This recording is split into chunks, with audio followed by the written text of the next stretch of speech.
Yan at kamusta sa inyo mga kasama at maligayang araw na naman, no?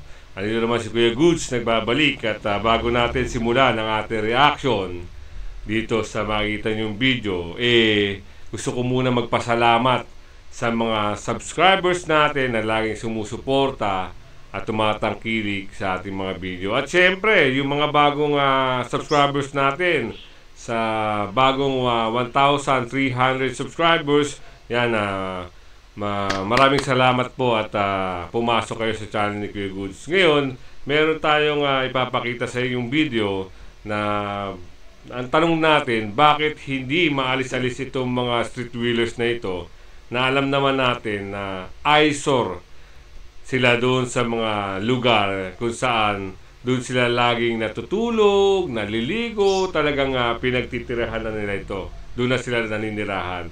So, merong isang street wheeler, so isang tao na pumalag dito sa clearing operation.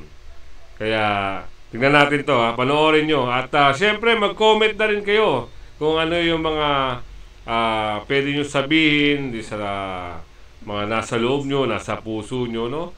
At syempre, wag nyo kakalimutan i-like, i-share ang ating mga video. So, panoorin natin mga kasama. Let's go!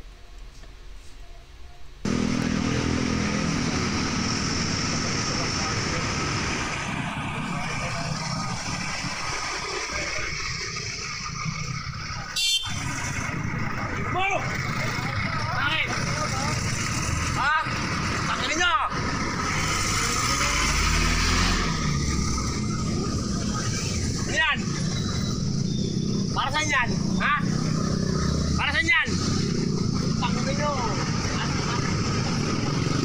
Napakatapang ng tao na ito, no? Talagang dapat ito pinupusasan at kinukulong dahil sa katapangan na ginagawa niya. Alam mo brother, mali na nga yung ginagawa mo tapos nagmamatapang ka pa. Hindi pwede yan, no? Tuloy natin.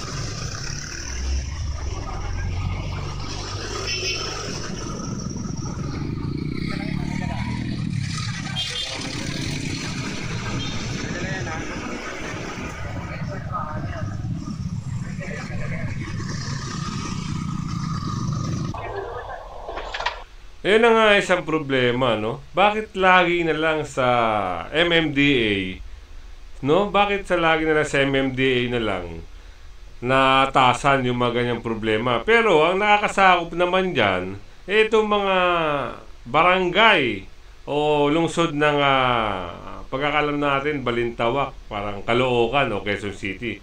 So bakit ganun? Lagi si MMDA ang pumapasok sa lugar nyo. Bakit? Anong silbi nyo? Yung kaba ng bayan na pinapasahod sa inyo, dapat kayo ang nagtatrabaho para sa lugar nyo. Ang nangyari, bakit gano'n na lang? So, yun lang ang laging tanong natin. Di ba? Sayang naman yung panunungkulan nyo. Wala kayong silbi, naghahantay lang kayo ng pondo ng bayan. Yung mga, kung sino man nakakasakop dyan na barangay chairman. Chairman, dapat aksyonan mo yun. Hindi porkit nalukluk ka na, wala ka ng silbi. Diba? Marami nagko-comment sa atin na mga kapitan o kupitan, wala naman daw nagagawa sa ating mga barangay. Diba?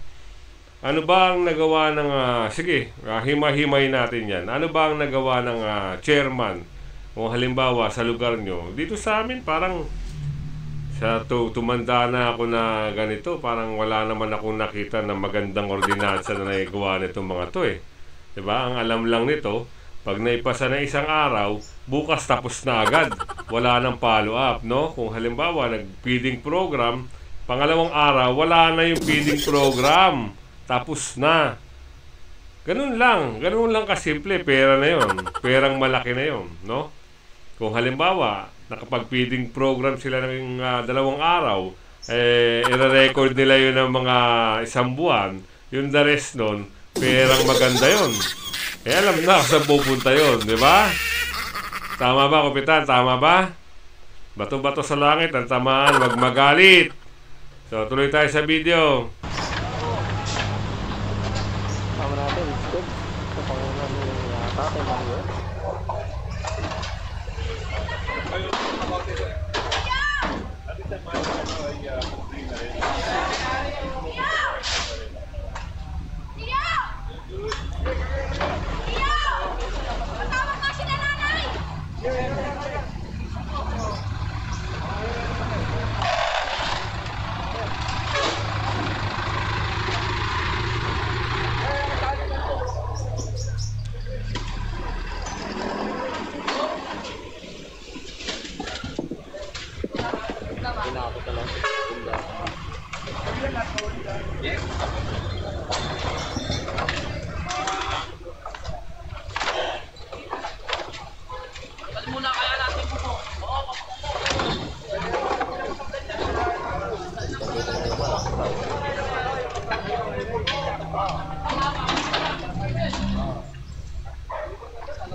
Ito mga nagagawa ng MMDA, talagang mga malaking tulong to.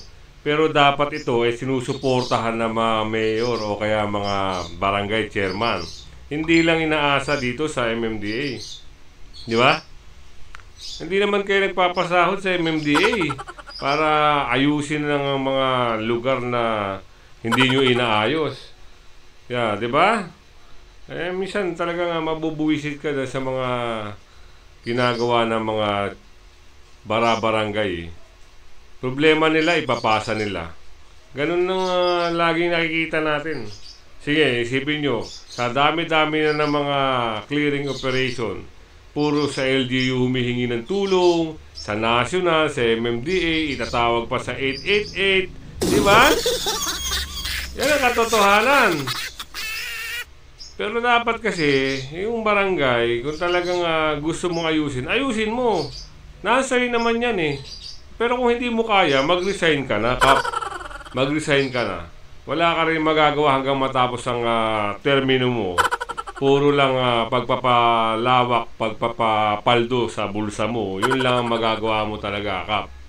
Kaya, kung halimbawa, merong clearing, sumama ka para makita ka ng taong bayan. Hindi yung nagtatago ka. Kadalasan, kayo nga ay humihingi ng tulong para linisin yung lugar nyo, tapos hindi mo sasamahan itong mga tao na to. Di useless ka rin. Diba? Sayang yung pasahod sa'yo ng taong bayan.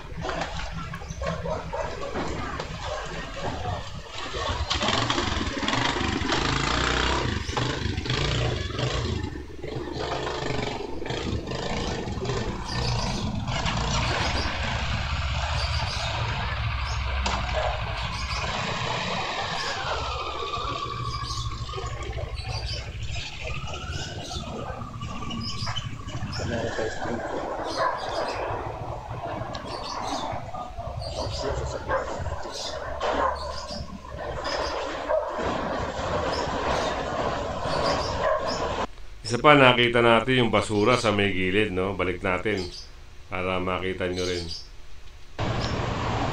Ayun, no? Diba? Diyan na tinambak yung mga basura nila. Dapat pansinin mo yung barangay mo. Kupitan, kapitan. Ha? Basura, diyan mo ipinatatambak.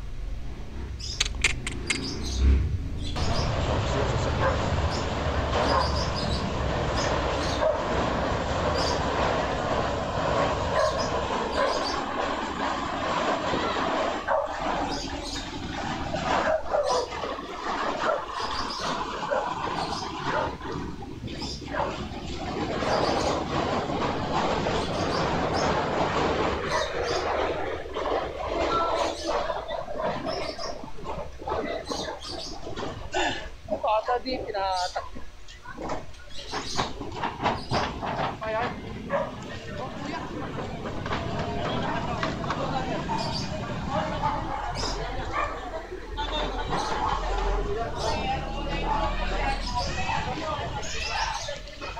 Hoy!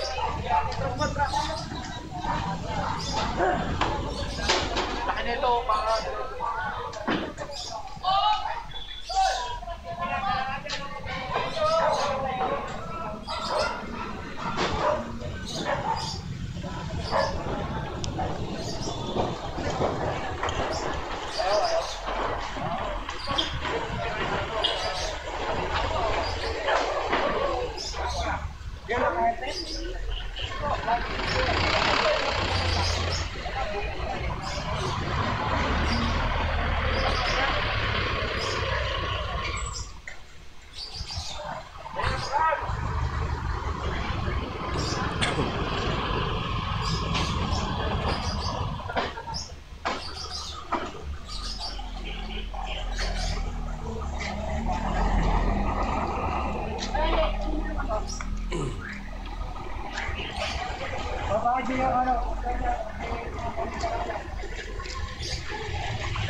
Alam niyo kung bakit ayaw sumama ng mga barangay chairman o chairwoman?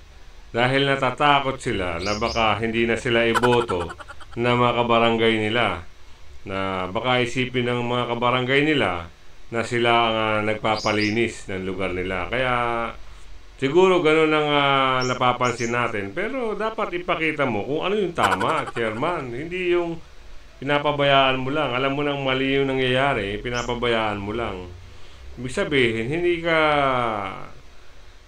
ka ano sa talagang parang wala kang political will, kumbaga, di ba?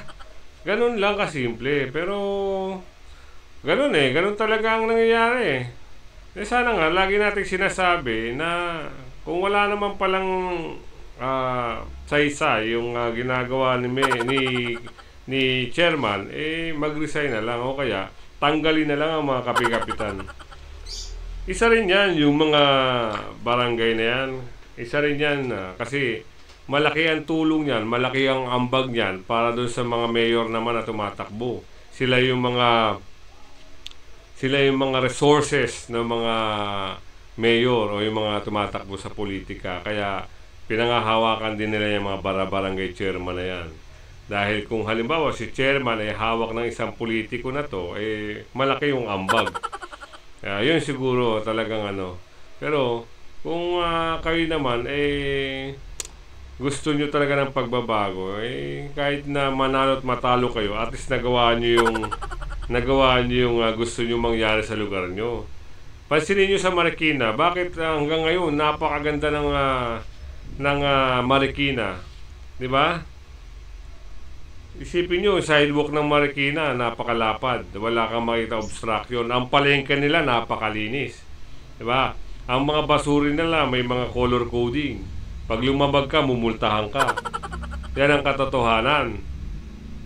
Ano pa ba? Yung mga creek nila, ilig-ilig nila, talagang napakaganda, nililinis talaga.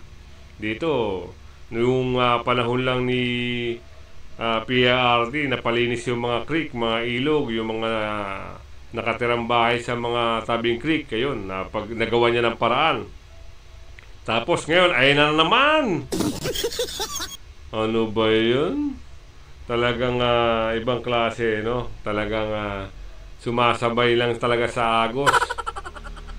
So, galaw-galaw din, mayor, kapitan, kapitana.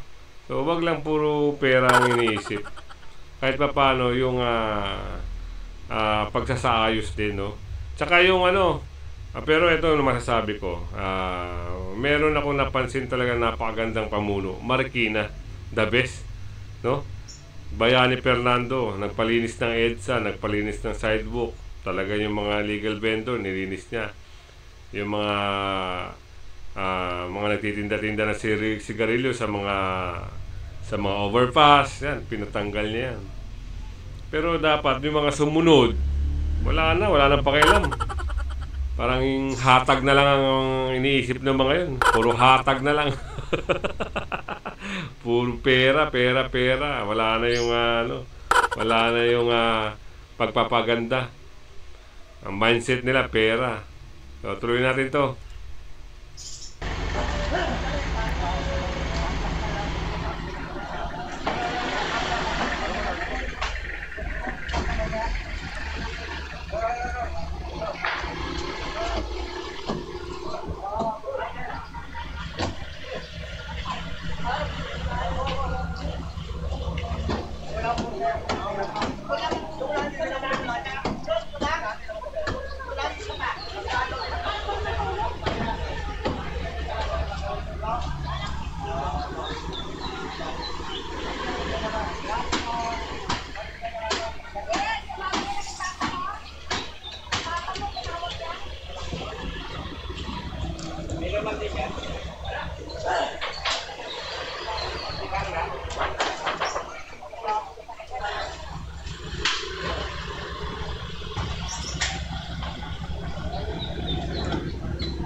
So yun, at nakita nyo naman ay binabalik yung paninda.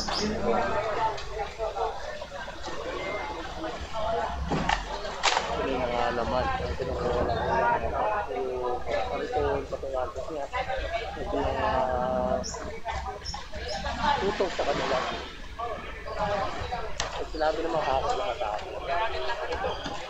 Kaya dito tayo sa may lugar ng sobrero namin.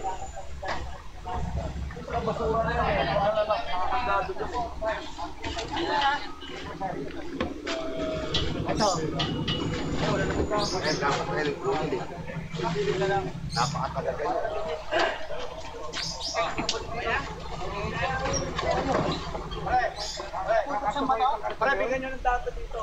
Kaya ito pa ang primago.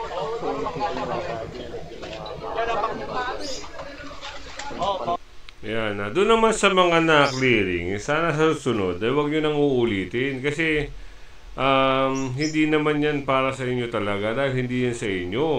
Ang gawin nyo na lang, kung gusto nyo talaga maghanap buhay, di gumawa kayo ng paraan para makakuha ng pwesto para hindi naman kayo maabala kung sakasakali nagkakaroon ng operasyon. Kasi sayang din naman ang pera nyo Kung kayo ay nahuli, yung mga puhunan nyo, ubus yan. Yan ang realidad. Kaya sana, hindi sa susunod, di hanap kayo ng magandang pwesto. At yun, hindi kayo maabala.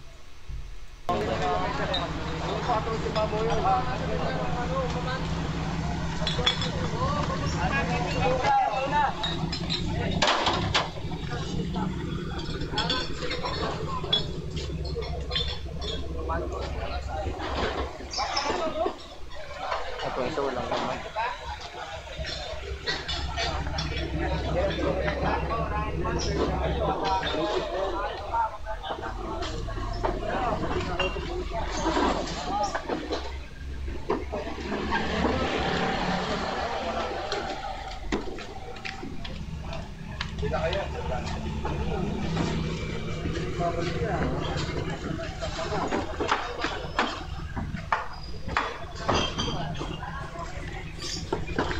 At yung mga nahuli na yan na idadalhin sa may Ortigas kung saan doon iniimbak yan.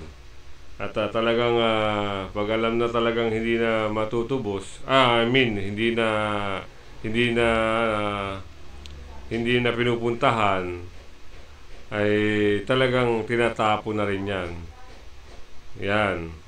Kaya sa mga nagtitinda, sa mga illegal sidewalk, yan, isipin nyo muna kasi kayo rin na maaabala. At doon naman, sa mga kapitan o kung sino man nakakasakop sa inyo, pag nakita nyo, napansin nyo na meron ng umusubong na maliit pa lang na tindahan, gawan nyo na aksyon. Hindi yung paparamihin nyo pa, hingin nyo pa ng 10-10. Ay, aalisin na lang pala.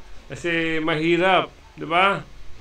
Kaya nga sinasabi nung iba, mga nagko-comment sa atin, kung walang nangongolekta, wala naman lakas ng loob yan Diba? Alam naman kasi silang bawal. Yun daw. May nangongolekta pala, kaya dumarami sila. Diba? Ganun lang kasimple. So, dito na natin. Natatawa tuloy ako sa mangongolekta. Yan, kung umabot ka sa video na ito, yan, huwag mo kalimutan mag-comment kung saan bansa ka para malaman natin kung saan lumabot yung video natin. At syempre, huwag mo kalimutan i-like and share. At number 1 is subscribe at hit mo yung notification bell. Yan, sa mga susunod na video, yan pag-uusapan natin yung mga reaction, no? At sana umabot tayo doon sa punto talagang lahat tayo mag-usap-usap sa live sa mga komento nyo, 'di ba? Masaya 'yon para makapag kwentuhan man lang tayo habang nagla-live ako. So yan, at dito na natin tatapusin ang ating reaction. Sa mga susunod pa na araw, yan, sama-sama pa rin tayo. Salamat at mabuhay kayong lahat.